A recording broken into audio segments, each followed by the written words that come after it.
आप देख रहे हैं स्टॉक सोशल। शर्मिला जोशी, रुचि जैन हमारे साथ मौजूद हैं आपके सभी सवालों के जवाब देने के लिए। और सोशल मीडिया पर जो तमाम सवाल आपके आ रहे हैं उन्हें हम करेंगे शो में शामिल। और सवाल इनफैक्ट काफी सारे आ भी चुके हैं। शुरुआत ट्विटर से कर लेते हैं। और ट्विटर पर जो पहला सवाल भेजा है वो शोभना श्रीवास्तव ने भेजा है। और रिलायंस इंडस्ट्रीज इन्होंने खरीदा हुआ है जनवरी सीरीज के लिए ही 1200 पर इन्होंने तेजी की पोजीशंस बनाई है। रुचित, पहले आप अपना व्यू दीजिए। रिलायंस इंडस्ट्रीज 41 रुपए ऊपर इनके खरीद से, इसी एक्सपायरी का व्यू है, क्या करना चाहिए? पिछले दो सीरीज में देखे तो स्टॉक एक कंसोलिडेशन फेज में था और पूरा कंसोलिडेशन फेज उसके 200 दिन के मूविंग एवरेज के ऊपर ही पैन आउट हुआ था। अब रिजल्ट्स के जस्ट पहले ये स्टॉक में उस कंसोलिडेशन फेज का ब्रेकआउट दिया है और इंस्पाइट एक बाजार एक रेंज बाउंड दायरे में ट्रेड करा, उसके बावजूद हमने एक आउट परफॉर्मेंस या एक अच्छा मूव हमने रिलायंस इंडस्ट्री में पिछले 4-5 ट्रेडिंग सेशन से देख रहे हैं। फिलहाल यहाँ पे कोई नेगेटिव संकेत नहीं है, तो मेरी सलाह रही कि ये स्टॉक में बने रहे ऊपर ये सीरीज के 1270 तक के टारगेट के लिए।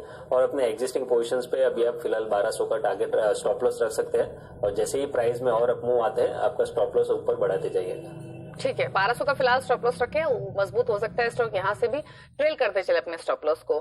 फेसबुक पर सवाल भेजा है भाविक बंकर ने और 15,000 इन्वेस्ट करना चाहते हैं लॉन्ग टर्म के लिए। शर्मिला जी बताइए एक स्टॉक। आई थिंक एक स्टॉक के बगैर आप 2-3 स्टॉक ले और आप ये कोशिश करें कि आप इसमें एसआईपी करें।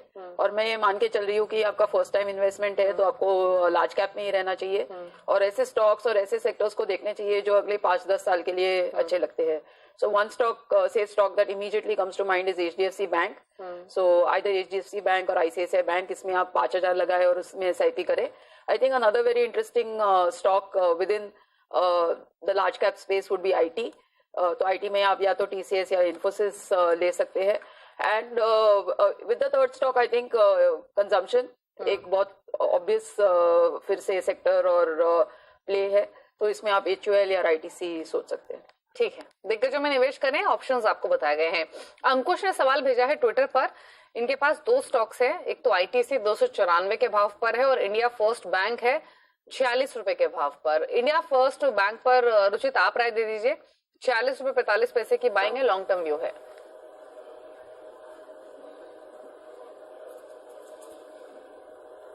अगर पिछले कुछ ट्रेडिंग सेशंस में देखे तो स्टॉक में एक अच्छा मोमेंटम आया था, लेकिन एक करेक्शन लास्ट 3-4 दिनों में ही है। अब लग रहा है कि ये करेक्शन भी एक अप ट्रेंड का ही पार्ट है, यहाँ पे कोई मेजर रिवर्सल के संकेत नहीं है। तो फिलहाल मैं कहूंगा कि ये स्टॉक में बने रहे, बट क्योंकि हमने एक ओवरबॉट मोमेंटम रीडिंग्स देखे तो पॉसिबिलिटी ज्यादा है कि यहाँ पे पहले एक टाइम वाइज करेक्शन होगा, उसके बाद अप ट्रेंड का रिजम्पशन होगा। तो एटलीस्ट 3 से 4 महीने इनको ये स्टॉक में देने होंगे तो बेहतर रिटर्न बन सकते हैं। ठीक है, शर्मिला ITC पर आप राय दे दीजिए। 292 की इनकी मांगे। बहुत अच्छा लगता है मुझे ये स्टॉक और डेफिनेटली आपको इसमें बने रहना चाहिए।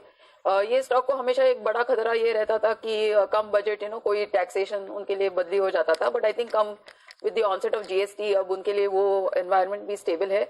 और उसके साथ साथ ITC बाकी जो उनके बिजनेस वर्टिकल्स है उनको भी अच्छी तरह ग्रो करने की कोशिश कर रहा है, whether it is IT, whether it is there agri business जो आगे चलकर काफी प्रॉमिसिंग लगता है, their paper, their hotels, so they're trying food, I think all their food products. So ये जो उनका जो कोशिश है कि रेवेन्यू स्ट्रीम बढ़ाए, ये बहुत मुझे अच्छी चीज लगती है, तो डेफिनेटली इसमें बने करने की सलाह है ITC लॉन्ग टर्म के व्यू के साथ। वैभव गर्ग ने सवाल भेजा है फेसबुक पर और सवाल है इनका अशोक लेलैंड पर। 110 के भाव पर 500 स्टॉक्स खरीदे हुए लंबी अवधि के लिए रख सकते हैं, लेकिन स्टॉक का 4.5% लुढ़का हुआ है।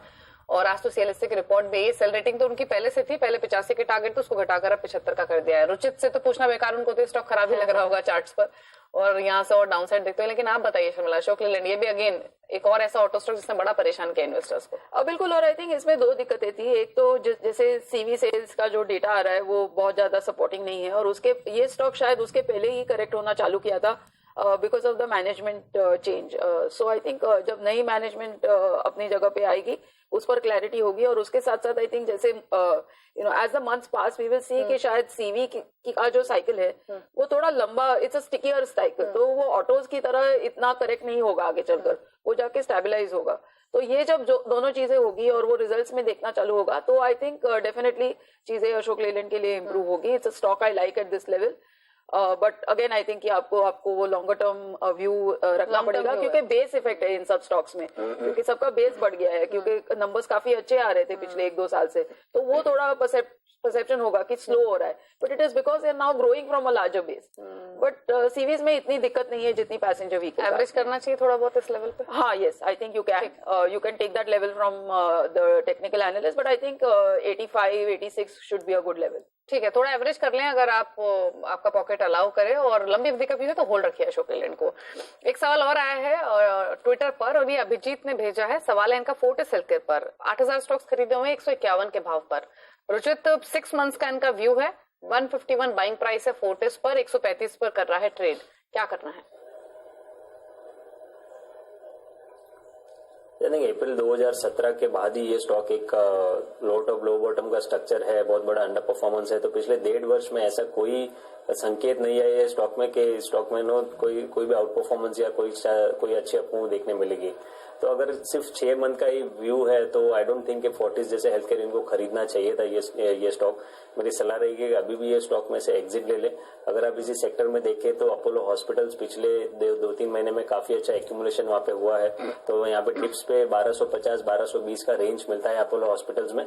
तो आप वहां पे अपोलो हॉस्पिटल्स खरीदे तो 6 महीने में अच्छे रिटर्न्स बन पाएंगे. ठीक है, नुकसान को बुक कीजिए, इससे एग्जिट कर लीजिए और अपोलो हॉस्पिटल्स को खरीदिए. ये आपके नुकसान की भरपाई कर सकता है. थोड़ा समय देंगे अगर 6 महीने के आसपास का. तो ट्विटर पर एक सवाल शर्मिला आप ही के लिए आया है. अब मुझे नहीं पता ये स्टॉक आप ट्रैक करते हैं कि नहीं. वो है सफारी इंडस्ट्रीज, और ये स्टॉक इस साल की शुरुआत में 500 के आसपास था, 1000 तक गया, वापस लुढ़का है, 750 के आसपास ट्रेड कर रहा है. जानना चाहते हैं कि जो 750 का भाव है ये लेना चाहिए या फिर नहीं?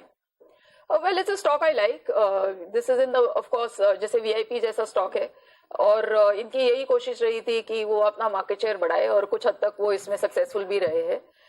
Then we saw, I think there was a stock split or I think something like that, some corporate action हुई थी. तो ये जब चीजें होती है तो उनको आपको थोड़ा टाइम देना पड़ता है for it to really stabilize in that zone. तो मेरे हिसाब से आप बने रह सकते हैं इसमें. ठीक है. ये इनफैक्ट लेना चाहते हैं, उन्होंने लिया हुआ नहीं है, नई बाइंग के बारे में पूछ रहे हैं. Okay, I think you can buy it at this. ठीक है, तो खरीद सकते हैं. सफारी इंडस्ट्रीज का स्टॉक 700 के आसपास कारोबार कर रहा है. सितंबर पिछले साल इनफैक्ट स्टॉक स्प्लिट हुआ था जब ये 12% के आसपास दौड़ा भी था इस खबर के आने के बाद. तो ये स्ट्रैटेजी दी गई है. एक सवाल व्हाट्सएप पर आया है टाटा कॉफी पर. प्रवीण ने भेजा है हरियाणा से. 100 स्टॉक्स इन्होंने खरीदे हुए हैं. वो परचेजिंग प्राइस है 98 का. 94.60 पर ही ट्रेड कर रहा है. रुचित, बताइए अपना व्यू. अगर ट्रेडिंग का नजरिया है तो स्टॉक में से एग्जिट ले ले. एवरी पुल बैक मूव्स पे इसका 89 डेज का जो मूविंग एवरेज है वो रेजिस्टेंस चेक करा है, और अब तक ये वो स्टॉक ने उसके रेजिस्टेंस को पार नहीं किया है. 95-96 के लेवल्स भी यहाँ से अगर एग्जिट करते हैं तो आने वाले कुछ समय में यहाँ से लगभग 10 से 15% का डाउन मूव और भी देखने मिल सकता है. ठीक है. भारतीय एयरटेल पर एक सवाल आ रहा है अजय का मध्य प्रदेश से, और 85 स्टॉक्स इन्होंने खरीदे हुए हैं 342 के भाव पर. स्टॉक 310 के आसपास ट्रेड कर रहा है. ये रिलायंस के रिजल्ट से पहले तो स्टॉक काफी चल रहा था शर्मिला भारतीय एयरटेल का, लेकिन जियो के नंबर्स देखने के बाद तो काफी धुलाई हो गई. क्या करना है? और मेरे हिसाब से ये कंसर्न बना रहेगा, क्योंकि जो दोनों बाकी टेलीकॉम स्टॉक्स है, वेदर कल ही हमने सुना कि वोडाफोन आइडिया भी कुछ फंड रेजिंग का प्लान कर रहे हैं. उसके साथ साथ भारतीय एयरटेल को भी काफी pressure in the sense that they also require funds. They've been also trying to sell Bharti Infratel etc. तो मेरे हिसाब से really अगर आपको टेलीकॉम प्ले चाहिए, if you want to be invested in a telecom play, for me Jio would be the answer. So as a disclosure, I own the stock. I haven't sold what I own, but मेरे हिसाब से इसमें concerns रहेगी आगे चलकर, क्योंकि अब ये बिजनेस जिस तरह से है और जिस तरह से ग्रोथ दिखती है और उसके लिए जो फंड्स लगेंगे, I think a better bet would be to switch to Reliance if you don't have that. ठीक है, स्ट्रैटेजी आपको बताई गई है. भारतीय एयरटेल पर रिलायंस में भी पोजीशन बना सकते हैं अगर आप एग्जिट करना चाहें स्टॉक को तो. लेकिन रिजल्ट्स आज काफी सारे हैं और उन्हीं रिजल्ट्स पर बातचीत करने के लिए मेरे दो सहयोगी भी मौजूद हैं. एशियन पेंट्स की एक्सपेक्टेशंस की. अब इन दोनों ही स्टॉक्स रिजल्ट से पहले बिल्कुल सुस्त ट्रेड कर रहे हैं. लेवल्स पूछ लेते हैं रुचित से. बताइए रुचित, एशियन पेंट्स और लेवल्स पर ऊपर नीचे की तरफ लेवल्स बता दिए. नंबर्स अच्छे आए तो कितने ऊपर जा सकते हैं दोनों स्टॉक, और खराब हुए थोड़े भी तो कितना नीचे लुढ़क सकते हैं? अगर पिछले कुछ दिनों में देखें तो जो एशियन पेंट्स में निचले स्तर से अपमूव आया है, ये अपमूव के बाद 1430 एक महत्वपूर्ण का रेजिस्टेंस है आज इंट्राडे के लिए, और ये 1432 के आसपास. अगर 1432 इवन आप आज का हाई देखें सुबह के तो 1432 ही है, और जो पिछले एक महीने का हाई देखे तो 20 दिसंबर को जो लगा था वो भी 1432 था. तो 1432 आज इंट्राडे के भी लिहाज से या नेक्स्ट एक से दो दिन के लिहाज से इंपॉर्टेंट रेजिस्टेंस है. अगर वो लेवल क्रॉस होते हैं इररिस्पेक्टिव ऑफ रिजल्ट्स के आउटकम के लिए। तो हम नियर टर्म में ये स्टॉक 1470 तक के अपमूव देख सकते हैं और नीचे सपोर्ट बना हुआ है 1405 का। तो जो अगर आपके पास कोई एनी एग्जिस्टिंग लॉन्ग पोजीशंस है उसके ऊपर 1405 का स्टॉप लॉस बना के होल्ड करिए। और हेवल्स मोर एंड लेस एक रेंज बाउंड कारोबार हम लास्ट एक महीने में देखा है। अभी तक यहाँ पे कोई डायरेक्शनल मूव के संकेत नहीं है। 660 एक बहुत इंपॉर्टेंट सपोर्ट है स्टॉक के लिए। जब तक ये 660 के ऊपर ट्रेड कर रहा है तब तक एक कंसोलिडेशन फेज ये स्टॉक में कंटिन्यू होते हुए देख सकते हैं और ऊपरी स्तरों पे 700 के आसपास रेजिस्टेंस प्लेस्ड है। ठीक है, तो लेवल्स आपको दोनों स्टॉक से बता दिए गए हैं, हेवल्स पर भी और एशियन पेंट्स पर भी। सवाल जो ट्विटर पर आ रहे हैं उसमें एक रमेश कुमार सूरी जी ने सवाल भेजा है। 2-3 स्टॉक्स का इन्होंने जिक्र किया। एक तो अशोक लेलैंड इन्होंने खरीदा हुआ है 100 रुपए के आसपास, पूछ रहे हैं कि और ऐड कर लूं क्या। तो अभी शर्मिला ने थोड़ी देर पहले बताया कि हाँ इस भाव के आसपास आप और एडिशन कर सकते हैं। रिलायंस इंडस्ट्रीज पर इनफैक्ट शर्मिला इंटरेस्टिंग है, 5500 स्टॉक्स खरीदे हुए 455 के भाव पर 5 साल के लिए और रख सकते हैं। यानी जो टोटल इन्वेस्टमेंट क्वांटिटी है इनकी मतलब 5500 शेयर को बढ़ाकर 10,000 स्टॉक से ऐड करना चाहते हैं पोर्टफोलियो में। जानना चाहते हैं कि और जो इनको 4500 शेयर खरीदना वो इस भाव पर ले लें या फिर रुके। I think कि अगर आपको इतनी you just sort of round off और आप 10,000 स्टॉक बनाना चाहते हैं तो डेफिनेटली पॉजिटिव राय है स्टॉक पर। बट हमने देखा है कि रिजल्ट के बाद एक काफी अच्छा गेन भी हुआ है स्टॉक में। So I think wait for the drawdowns. आप SIP टाइप अगर इन्वेस्टमेंट करें तो ज्यादा बेहतर होगा, considering that you have a 10-year horizon to hold the stocks. तो मेरे हिसाब से आप चालू करिए और थोड़े थोड़े लीजिए, और अगर आपको उस तरह के करेक्शंस मिलते हैं मार्केट में और if it comes back again closer to that 1000 level then nothing like it, तो उस चीज का आप फिर फायदा ले सकते हैं। लेकिन आप चालू डेफिनेटली कर सकते हैं बिकॉज रिजल्ट्स बहुत पॉजिटिव थे और काफी अच्छी राय है ये स्टॉक पर। I think I would have a target of closer to 1300-1400 with 12 to 18 month perspective. ठीक है, तो इकट्ठे मत खरीदिए। जो 4500 स्टॉक्स आपको और लेने हैं थोड़ा थोड़ा लेना शुरू कर सकते हैं इस लेवल से भी। गौरव खेतवानी ने सवाल भेजा है VIP इंडस्ट्रीज पर। 500 स्टॉक्स इन्होंने खरीदे हुए हैं, 500 के भाव पर माफ कीजिए स्टॉक खरीदे हुए हैं और स्टॉक क्वांटिटी है 900 रुपए की। बताइए जरा रुचित, इनका लेवल्स 493 के आसपास कारोबार कर रहा है, यानी इनके खरीद भाव से ये 7-8 रुपए नीचे है क्योंकि 503 के आसपास की बाएंगे। क्या करना चाहिए? मीडियम टर्म आउटलुक है। 485 बहुत क्रूशल सपोर्ट है अगर इन्होंने ट्रेडिंग के लिए स्टॉक लिया है तो। अगर 485 के ऊपर जब तक ये स्टॉक टिका हुआ है तब तक स्टॉक में कोई दिक्कत नहीं है, बने रह सकते हैं। फिर से अपमूव में आपको 530-540 तक के स्तर भी मिल सकता है। लेकिन अगर 485 के लेवल्स टूटते हैं, अगर आपने ट्रेडिंग पर्सपेक्टिव से लिया है तो फिर ये स्टॉक में वेट ना करें, तो 485 का स्टॉप लॉस रखे और स्टॉक में बने रहे।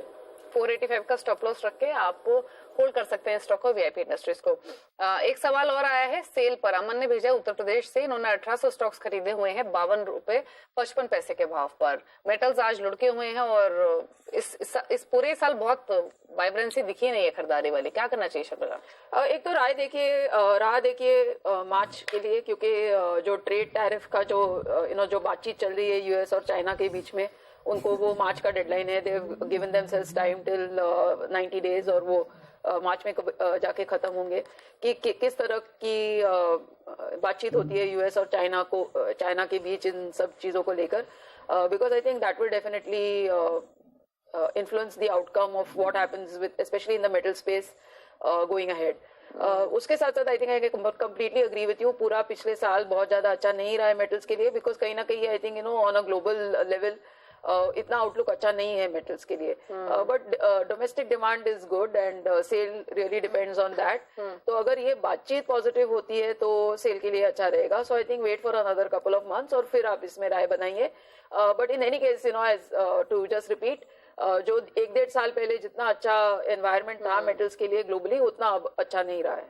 ठीक है, तो स्ट्रैटेजी आपको बता दी गई है। आउटलुक थोड़ा सा खराब ही है, फिलहाल होल्ड कर लीजिए एटलीस्ट मार्च तक सेल को, और नुकसान में तो आप हैं ऑलरेडी। इतने सवाल हम शामिल करेंगे शो में। शुक्रिया शर्मिला जी।